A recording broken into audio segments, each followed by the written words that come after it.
Weh, tak sangka lah ramai sangat orang macam pelik bila aku buat video yang Cik Ta pergi uptown. Ada split screen yang atas muka lain, bawah muka lain.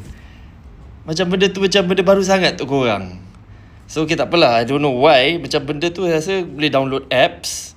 Dan saya tunjuk saya punya cara lah, apa yang saya guna untuk buat video tu. Mudah je actually, simple je. Kenapa orang macam banyak sangat lah komen dalam video yang last saya letak tu pasal benda tu. Macam benda tu baru sangat, macam hebat sangat. Aku rasa benda tu dah lama dah. But anyway, I'll show you apa saya guna. Okay, this is apa yang saya guna. Okay, so masa saya record Cik Ta yang saya buat double screen tu, saya pakai handphone ni. So this is an Oppo. Okay, ni handphone Oppo je. Tak adalah hebat mana. Saya rasa handphone ni biasa sangat. So anyway, okay, saya pakai dia punya app kamera biasa. Okay, as you can see, muka saya kat situ. Okay, so ni yang kita record depan kan. Okay, so saya pergi kat more. Kat sini nampak tak dia tulis sini, dual view option ni lah. So saya pergi kat sini, terus nampak dia record depan, dia record belakang. Kedua-dua dia record. Kita record sikit muka Iman, record dengan muka saya sekali. Dia macam tu. Sekejap, kita pusing sikit kamera. Nampak dia macam tu. Record je lah. So benda ni kalau you tap, dia tukar. Yang ni depan, yang ni bawah. Dia tukar pula.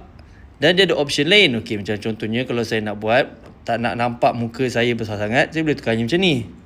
So muka saya jadi kecil, yang tu jadi besar pun boleh juga. Saya pernah record juga benda macam ni sebelum ni.